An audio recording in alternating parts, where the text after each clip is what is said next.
مساء الخير عليكم، ازيكم عاملين ايه؟ انا طالعه لكم تاني النهارده هتكلم في نفس قضيه ياسين، علشان خاطر انا جوايا شويه تساؤلات محتاجه ان انا اسالها. وزي ما بنقول كده نعمل برين ستورمينج مع بعض، يعني نفكر مع بعض كلنا ونفهم هو ايه اللي بيحصل بالظبط. ففي مجموعه تساؤلات انا محتاجه ان انا اعرضها واعرف وجهه نظركم وانا اقول وجهه نظري. طبعا الناس اللذيذه اللي بتقولك انت كل شويه طالعه، بمنتهى البساطه في زرار اسمه خاصيه موجوده في الفيسبوك اسمها بلوك، وعلى اليوتيوب اسمها بلوك. انتوا ممكن تعملوا لي بلوك وانا هكون سعيده جدا جدا. ماشي، فاللي مش عايز يتفرج ما يتفرجش. خلصنا من النقطه دي. طيب ايه التساؤلات اللي في دماغي؟ طيب لان انا شفت تعليقات كتير جدا على الفيس وناس بتتناقش. طبعا معظم التعليقات والهجوم كان جاي من المسيحيين، يعني من الاباط، وكان هجوم رهيب. بس في الهجوم ده انا ما باخدش الحاجات بصورة شخصية. يعني انا مادام دخلت طلعت على السوشيال ميديا وبطرح وجهة نظري وحد بيناقش باحترام، بحب اسمع وجهة النظر واحلل. طب هي الناس بتتكلم كده، طب ايه اللي انا ممكن استفاده من النقط دي؟ ايه اللي انا ممكن استفاده من النقط دي؟ اللي انا استفدته من كل المناقشات ومن الشد والجذب والهجوم اللي حصل، ان القضية فيها حاجات كتيرة جدا سايبينها معلقة في الهواء، والحكومة متعمدة ان هي تسيبها معلقة في الهواء. طب ليه سايبينها كده؟ وليه الحاجات مش واضحة؟ وليه ممنوع فيها النشر مع انها قضية رأي عام والناس كلها بتتكلم؟ اصل انت ممنوع النشر ده كان ايام زمان لما ما كانش فيه سوشيال ميديا ولا يوتيوب ولا فيسبوك ولا انستجرام ولا تيك توك. فانت ممكن هي كام صحيفة تبع الحكومة ممنوع النشر، الناس ما تنشرش.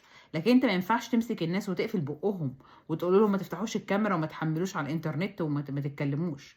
فانت بتقول ممنوع النشر، يعني انت بمعنى اصح بتقول احنا كحكومة احنا مش هنطلع بيان من عندنا، انتوا اهروا في بعض بقى، اقعدوا افتوا مع بعض. ده الفتي وقلة الأدب وصلت إن في ناس كتبت كومنتات إن اللي عمل كده في الطفل ياسين عشيق أمه. الناس يعني وانت يعني سو اكستريم، يعني تجاوزوا كل الحدود، كل الحدود. فإحنا الحكومة ليه سايبة قضية رأي عام زي ده؟ سايبينها كده من غير إجابات، من غير ما تحط نقط على الحروف. كل الحاجات عايمة، الحاجات عايمة بدءا من تقرير الطب الشرعي. التقرير يحمل طابعين. لأما الطفل حصل له يعني زي انتهاك لعرضه واغتصاب، عشان كده فتحة الشارة الكبيرة. لأما الطفل ممكن يكون عنده نوع من أنواع الإمساك، وده خلى فتحة الشارة بتبقى كده. أنا مش فاهمة إزاي طب شرعي مش عارف لما يكشف على طفل يفهم الفرق بين الاتنين، ده أو ده. يعني إيه ده أو ده؟ هو أنت جاي، إحنا جايين بتعزم على ناس تاكلوا كنافة ولا بقلاوة؟ يعني ايه ده او ده؟ ده تقرير طب شرعي، ده متحتم عليه حاجات كتيره جدا. فليه الدكتور اللي مصلحه الطب الشرعي، هي مفيش في مصر دكاتره بيفهموا؟ يعني هو انت ما تقدرش تمسك الطفل ده وتوقع عليه الكشف الطبي وتفهم؟ احنا مش عايزين يا سيدي هويه الجاني، خلاص احنا قلنا ان هو العينه خلاص اتاخدت في وقت معين. ازاي انت مش قادر تحدد ده حصل ده ولا ده؟ ازاي؟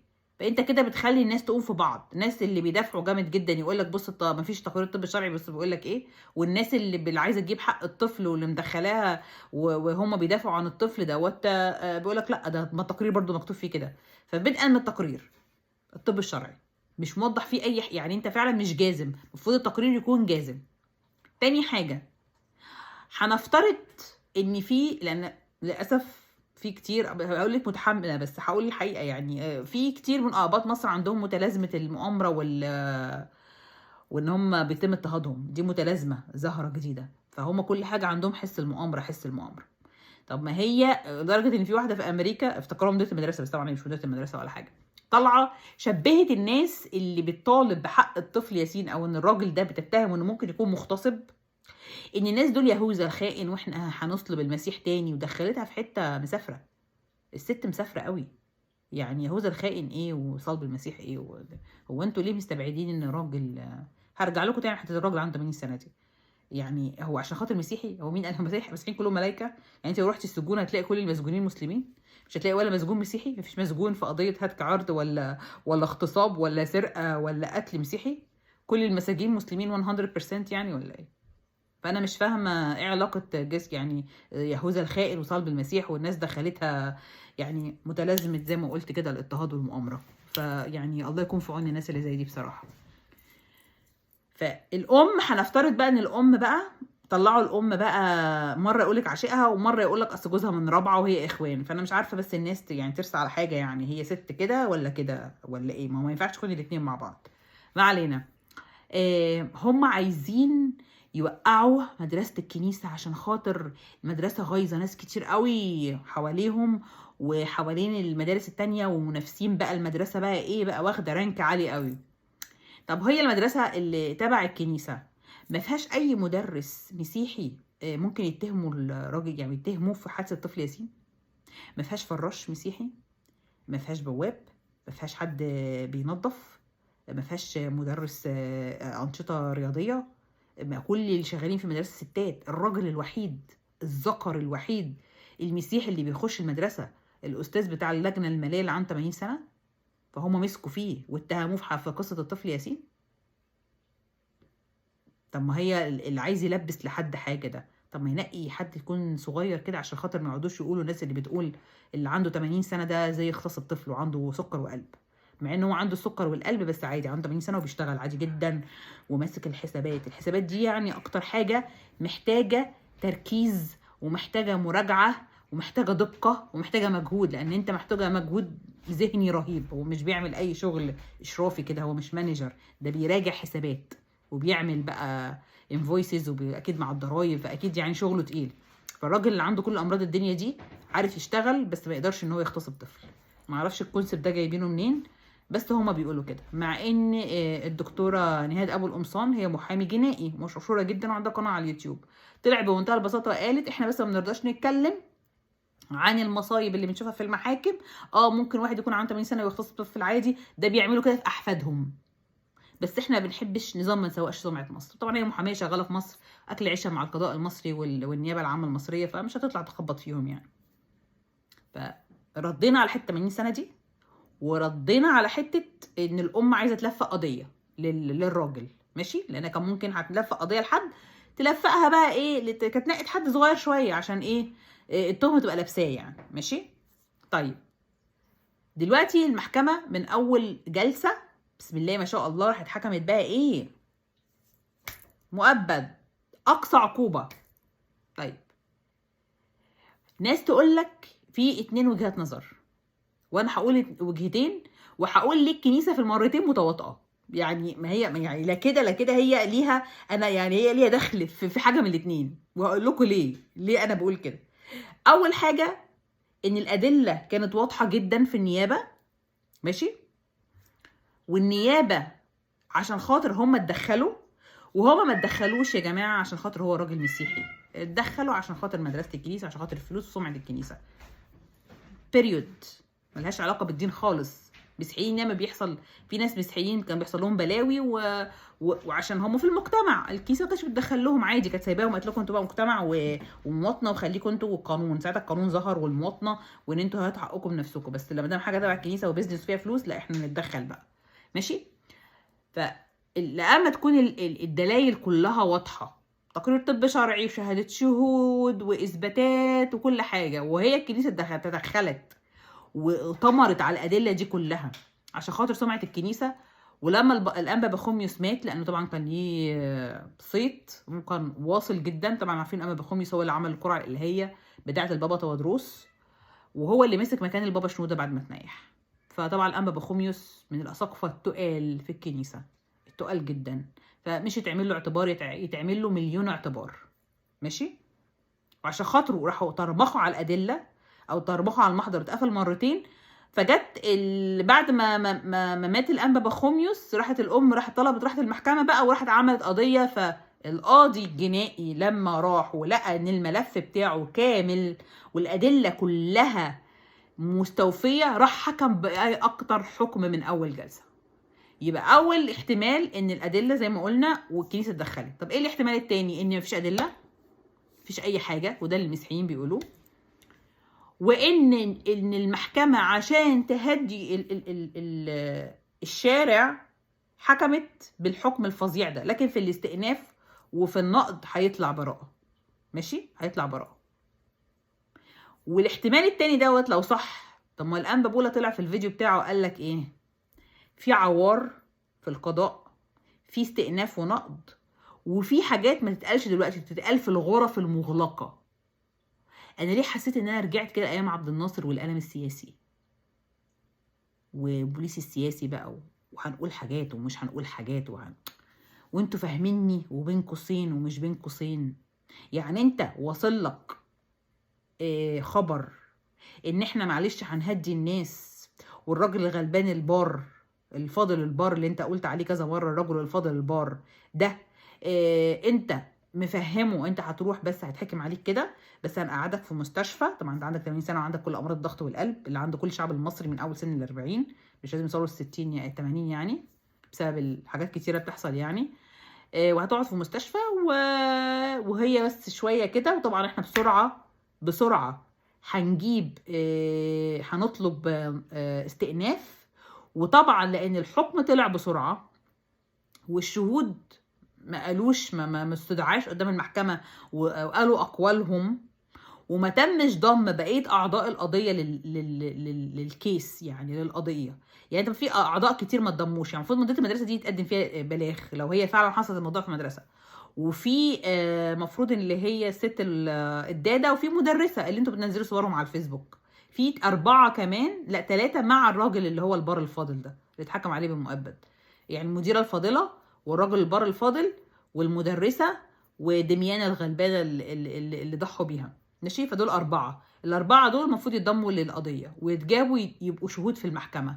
لو ما كانوش متهمين اتليست ان هم يتجابوا يتسالوا قدام الدفاع، يعني قدام النيابه العامه كده اللي هي طرمخت على القضيه لمده سنه وقفلتها مرتين، ويتسالوا والحكم يطلع مظبوط.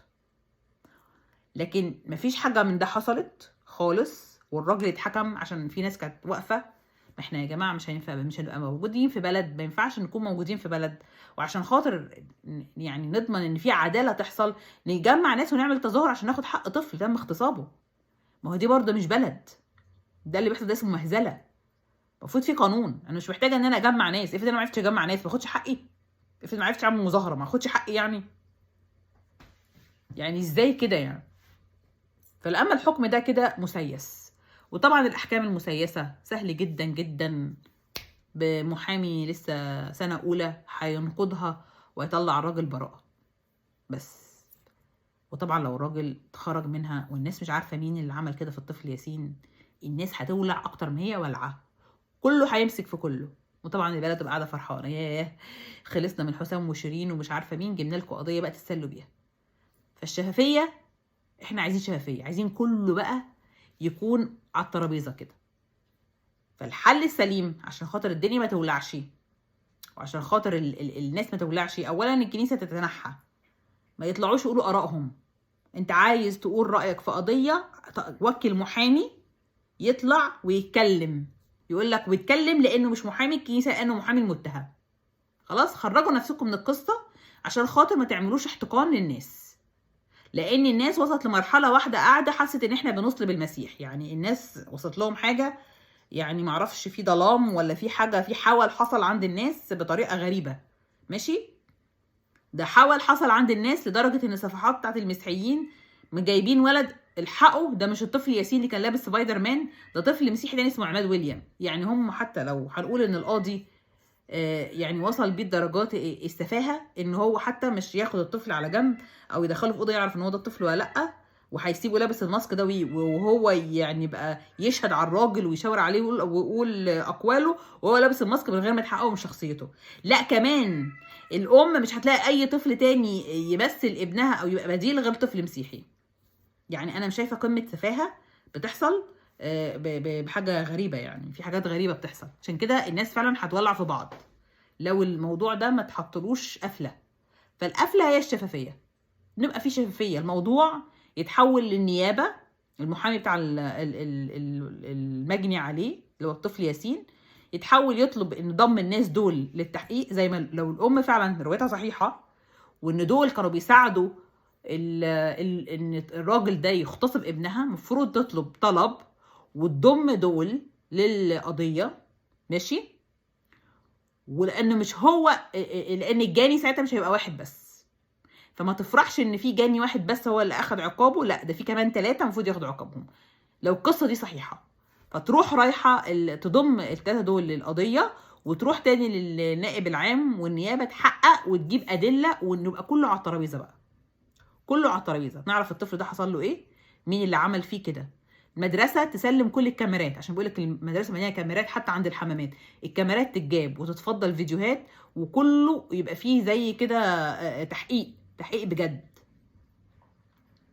وكل حاجه تتنشر عند الناس، ويطلعوا حته الدين من الحوار، لان الناس اساسا محتقنه لوحدها في مصر ومش طالبه، ودول يسكتوا ودول يسكتوا. وكلمه يعني للانبا بولا، انت اخطات بالفيديو اللي انت عملته ده، اخطات. والخطاب المسيحي لازم زي ما بنطالب ان الخطاب اللي في الجوامع يتطور ويتحسن عشان الفتنه، الخطاب المسيحي برضو محتاج انه يتطور ويتحسن عشان خاطر الفتنه، لان انت بتشحن الناس، وسواء قبينا او رفضنا او يعني الحقيقه هي ان في اباط كتيره جدا بتمشي ورا الاساقفه وهي مغميه عينيها، ورا الكهنه وهي مغميه عينيها، ومش بيقبلوا حتى ان دول يعني يتم نقدهم في كلامهم، فبينفذوه حرفيا. يعني الموضوع مش بيمر على عقلهم عشان يحصل له بروسيس، الموضوع بيروح اكسكيوشن على طول، يعني تنفيذ على طول. فنتمنى ان احنا القضيه تبقى قدام الرأي العام كده كله، ويحصل فيها تحقيقات. اخر حاجه اللي يقولك احنا ما بنشككش في نزاهه القضاء والقضاء العادل، الكلام ده طبعا احنا مصر على مستوى القضاء العالمي العادل، ولا زي ما الدكتوره ابو القمصان قالت احنا 135 من 146، احنا في اخر القايمه على مستوى الشرق الاوسط رقم 9، فاحنا مش محققين يعني سكور عالي احنا مش محققين يعني مرتبه عاليه جدا في القضاء العادل عشان نقول قضاء مصر ونزاهه القضاء المصري والكلام ده كله. ماشي، الحقيقه احنا عايزين الحقيقه. خلص الكلام، اشوفكم الفيديو الجاي.